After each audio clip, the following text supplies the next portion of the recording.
Bismillahirrahmanirrahim.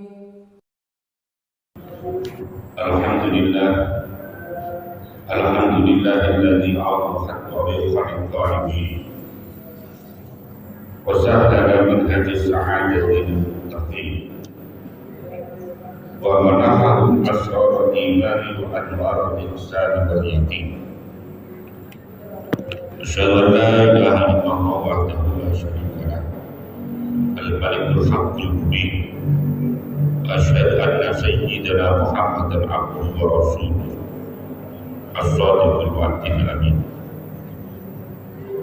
Allahumma shalli wa sallim wa barik ala sayyidina wa habibina wa syafi'ina wa maulana Muhammadin sallallahu alaihi wa sallam wa ala alihi wa ashabihi wa tabi'in wa tabi'in wa man tabi'ahum bi ihsan ila yaumiddin.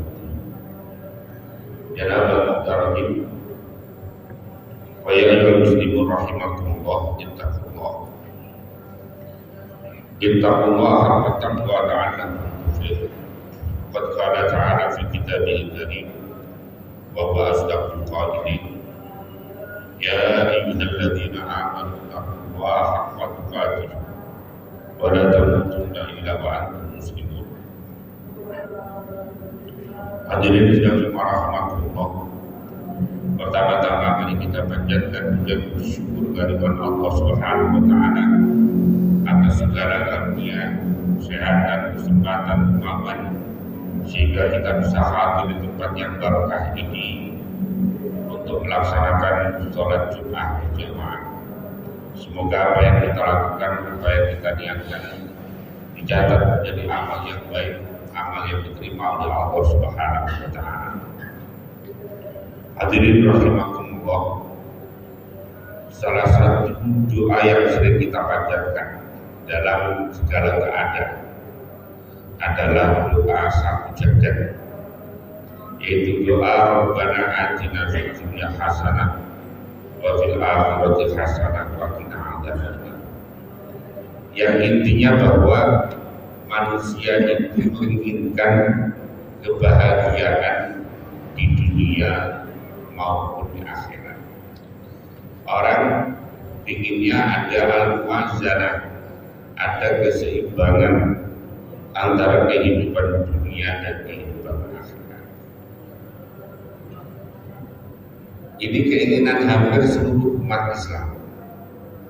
Makanya di dalam berbagai kesempatan selalu berdoa ini. Tetapi pada prakteknya itu kita lebih banyak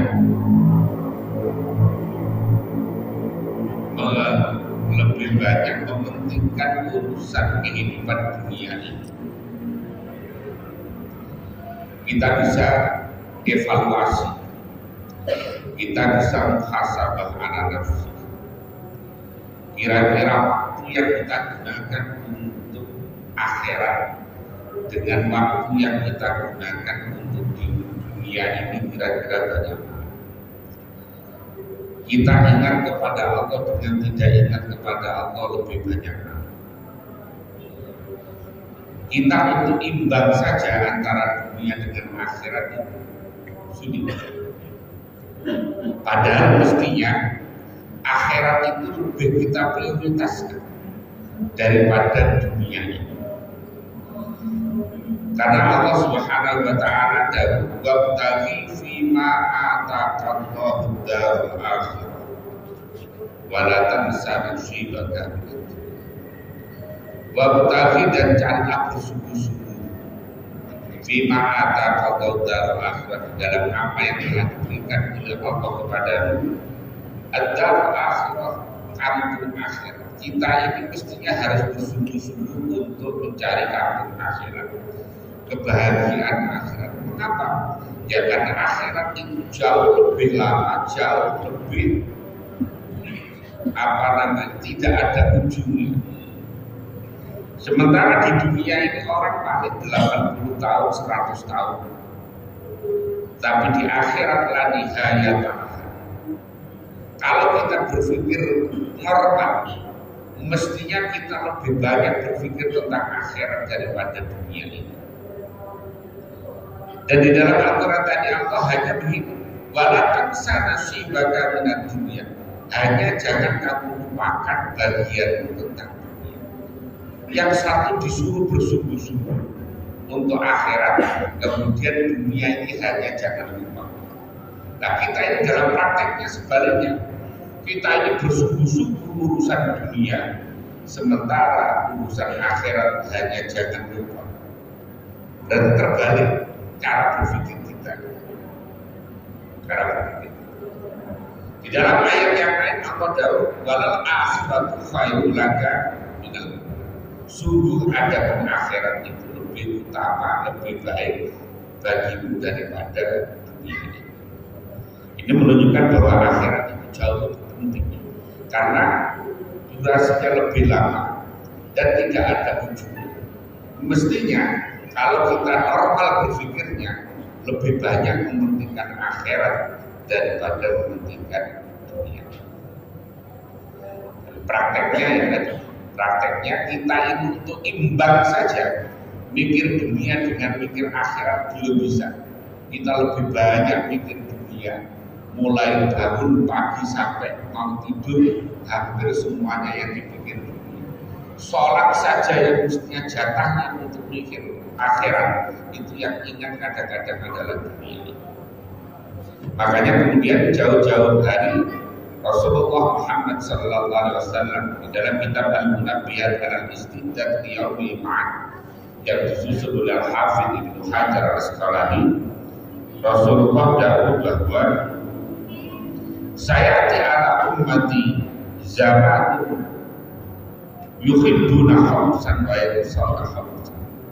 Akan ada satu era, akan ada satu masa terhadap umat di mana mereka yuhibbuna khamsan wa yansawna khamsan, yaitu cinta kepada 5 hal, melupakan terhadap 5 hal yang lain. Yang pertama adalah yuhibbuna dunya wa yansawna al-akhirah, cinta terhadap dunia ini dan melupakan akhirat. Ini yang hari ini adalah fakta yang ada di atau realitas yang ada di hadapan kita. Banyak orang yang hanya berpikir seakan-akan bahwa hidup itu hanya di dunia ini, sudah tidak ada akhiratnya sama sekali. Makanya kemudian dia bisa melakukan apa saja. Yang penting di dunia ini senang, yang penting di dunia ini bisa terpenuhi segala keinginannya. Pada saat yang sama dia melupakan terhadap bahwa masih akan ada kehidupan setelah kematian di dunia ini. Yang kedua adalah yuhibbunal hayata wa yansawna. Ini prediksi Rasul bahwa umat nanti akan mementingkan atau cinta terhadap hidup, melupakan mati. Banyak orang yang bagaimana berpikir tentang hidup enak, tapi jarang yang berpikir bagaimana mati itu enak. Banyak orang berpikir bagaimana hidup itu nyaman, tetapi jarang yang berpikir bagaimana mati itu nyaman. Padahal kematian itu adalah rohatul mukmin, adalah istirahatnya orang-orang mukmin. Dan bagi orang yang baik justru kehidupan setelah mati itu adalah kehidupan yang lebih nyaman, yang lebih nikmat daripada kehidupan dunia ini. Di banyak orang berpikir bagaimana hidup enak, hidup ini bisa terpenuhi segalanya. Makanya kalau ada orang sakit itu berobat mulai dari puskesmas sampai yang paling mahal supaya tetap hidup. Tapi jarang orang yang berpikir bagaimana mati itu. Makanya Rasulullah mengajarkan supaya orang itu sering berdoa, Allahumma barik li fil mauti wa fi ma ba'dal maut. Allahumma barik li fil mauti wa fi ma ba'dal maut. Allahumma barik li fil mauti wa fi ma ba'dal maut. Ya Allah berkahi aku dalam kematian dan setelah kematian. Yang ketiga adalah yuhibbunal qusura wa yansawna al-qubur. Umatku akan banyak berpikir bagaimana membuat istana-istana, membuat rumah-rumah mewah, membuat rumah-rumah megah dengan segala fasilitas yang ada. Bukan tidak boleh, boleh saja umat Islam itu dengan kekayaan yang kaya raya, dengan segala fasilitas yang ada. Tapi jangan bayang saunal kubur. Jangan pada saat yang sama kemudian melupakan kubur. Karena kuburan itu adalah rumah masa depan yang justru akan kita tempati jauh lebih lama daripada di dunia ini. Maka kadang-kadang kita melihat ada orang berusaha membangun istana, membangun rumah yang megah, yang mewah dan sebagainya, begitu jadi mati. Begitu jadi kemudian mati, dia belum sempat menikmati. Padahal dia telah melupakan bagaimana kehidupan di akhirat. Maka orang silahkan bagaimana membangun rumah megah, membangun rumah mewah, membangun istana di dunia ini.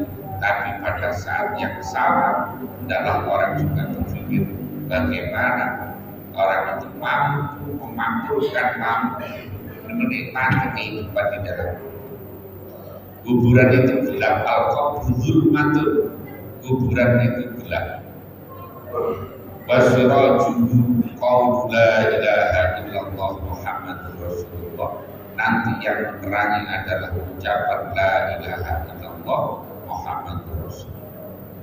Dalam satu riwayat yang lain bahwa Nabi Daud aksiru bis-salati alayya fa'innaha nurun fil qabr. Perbanyaklah sholawat kepada, karena sholawat itu adalah nurun fil qabr, akan menjadi sinar di dalam bulan. Kemudian ada lagi doa yang lain. Kalau orang mau khataman Quran, itu doanya adalah Allahumma ja'alil Qur'ana fid dunya qarina wa fil qabri munisa. Jadikanlah Quran itu di dunia menjadi qarina, menjadi teman, dan di dalam kubur menjadi penghibur. Orang yang insya Allah sering membaca la ilaha illallah Muhammadur Rasulullah, orang yang banyak baca sholawat, orang yang banyak baca Quran, insya Allah kuburan yang terang, kuburan yang akan nikmat, kuburan yang akan lebih baik. Yang berikutnya adalah yuhibbunal mala wa yansawna al-hisab.